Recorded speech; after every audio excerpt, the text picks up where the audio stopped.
You could be putting stress on your immune system right now without realizing it. You don't feel sick, nothing hurts, maybe you're just a bit more tired than usual, but nothing that makes you think something's wrong. And yet, below the surface, a habit that's widely considered healthy may be quietly weakening your immune defenses, increasing inflammation, and leaving your body less protected, especially after cancer. And in this video, we're going to understand what this activity is and break down how it can affect immune surveillance, inflammation, and recovery. We will also understand how could something healthy become unhealthy for most people, and especially after cancer. And most importantly, I'll show you how to approach this activity safely so you could support your immune system instead of unknowingly working against it. And if you like understanding the science, but you want to turn that knowledge into daily habits, check out my new community on School. It's a growing space to learn and apply together the latest science-based strategies for cancer prevention. If that speaks to you, you're welcome to join us. You'll find the link in the description below. So without further delay, let's talk about sports, but not just any sport, a very specific kind. During cancer, physical activity is clearly beneficial. It reduces stress, helps the body to respond better to treatment. It can help in reducing resistance to therapy, and it protects against a serious and dangerous condition of muscle wasting called cachexia. After cancer, physical activity is also one of the most powerful tools we have to significantly lower the risk of recurrence. But after cancer, the details matter. If you don't understand the nuances, the same healthy activity can place unnecessary stress on your immune system right when it's still trying to recover. Here's why. When you exercise, you breathe faster, your muscles need more oxygen and more fuel. And behind the scenes, your body responds by releasing hormones, mainly adrenaline and cortisol. And these hormones make sure you have plenty of fuel available for your muscles. But cortisol is especially important here. It's the well-known stress hormone, and it directly affects the immune system. Now remember, the harder and longer you exercise, the more cortisol your body releases. That's because exercise is a form of voluntary stress. But here's the part that surprises most people. The exact same workout can affect your immune system very differently depending on when you do it. This is where a field called chronobiology comes in. Chronobiology is the study of our internal clock and how different systems in the body, including the immune system, are functioning throughout the day. When we work with that clock, recovery is supported. When we work against it, stress builds up.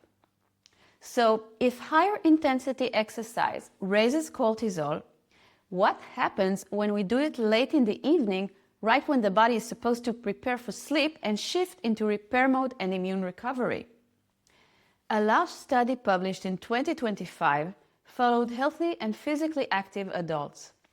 The study examined the association between objective sleep parameters and strenuous exercise done in the evening. This study used data from almost 15,000 individuals who wore a biometric device during a one-year study interval, which allowed to get all the data in a real-life setting. It found that when high-intensity exercise happens close to bedtime, the body doesn't recover the way it's supposed to at night. Sleep tended to start later, sleep duration was decreased, resting heart rate at night was higher, and the effects were also observed on the nervous system. Instead of the nervous system switching into recovery mode, it stayed locked in stress response for longer. That's partly because intense workout raised our core body temperature and alertness. But near bedtime, cortisol is supposed to drop, and it's exactly when the body is meant to cool down and calm itself for sleep. This internal clock we're talking about is also known as the circadian rhythm, which is a strong regulator of the immune system. So when sleep quality is disrupted, immune activity is disrupted too. Now, if this happens only once in a while, as part of normal life, like dancing late into the night at a friend's birthday, it's not a problem. Healthy bodies can handle that. But sleep disturbances which persist for days are not only associated with an increase in inflammatory markers, but also with reduced ability to detect and clear abnormal cells, which are both symptoms of a weak immune system. When we choose to do our intense workout activity in the late evenings as a habit, even healthy people start to pay a price. And for cancer survivors, the stakes are higher. Human studies show that many cancer survivors across different cancer types have disrupted cortisol rhythms. In simple terms, the body's stress regulation system isn't fully balanced yet. And this matters because disrupted cortisol rhythms are linked to immune imbalance, higher chronic inflammation, ongoing fatigue, and worse long-term outcomes. Why is that? Cortisol is supposed to suppress the immune system, to suppress inflammation, but it does so when this hormone is balanced and flows in its natural circadian rhythm. On the other hand, when our daily cortisol rhythm is not as it should be, immune cells become less responsive to the normal anti-inflammatory signals from cortisol, and instead of calming inflammation, the system stays irritated with chronic inflammation, and the body stays stuck in a fight-or-flight mode. Immune repair slows down, and fatigue lingers. That's why, for cancer survivors, and especially when struggling with fatigue or poor sleep, high-strain exercise close to bedtime can push the system even further out of balance. Which brings us to an important question. Is high-intensity exercise even safe after cancer? The answer depends on two things: the duration and timing. It's best to use short bursts of intensity with longer periods of light exercise in between, rather than long and exhausting bouts of intense exercise. This is called also HIIT, or high-intensity interval training. This type of workout is very effective in building cardiovascular health and endurance, and as a bonus, you avoid the harmful effects of keeping cortisol elevated for too long. So the answer is yes. Intense exercise is still recommended after cancer and safe when done responsibly, but there's more. Intense exercise doesn't just support immune recovery and overall health.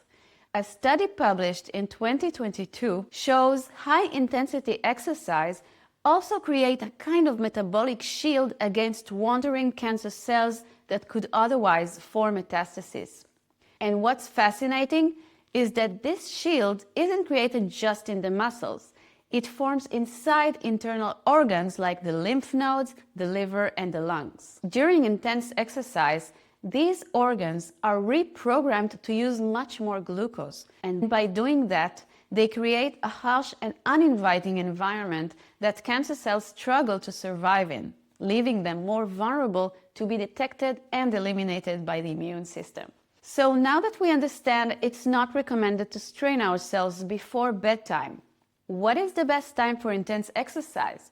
When cortisol levels are meant to rise and are naturally higher, would be the best times for intense exercise. This would be earlier in the day, ideally in the morning, which brings us to another interesting finding in the study on healthy adults, is that when intense exercise ends more than 4 hours before bedtime, sleep wasn't affected.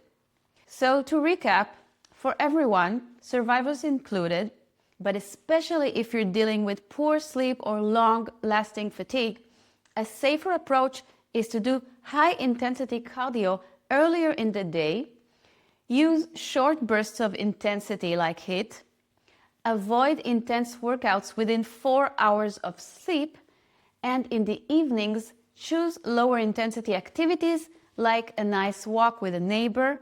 You can use this easy rule of thumb. If you're able to say a complete sentence in the same breath, the activity is considered light. And this is the takeaway. The goal isn't to do less. We wouldn't want that. What you want is to exercise smarter by matching the intensities with your body's natural hormone rhythms. So that way, physical activity could strengthen your immune system instead of quietly draining it. Hope you've enjoyed this video and thanks for watching.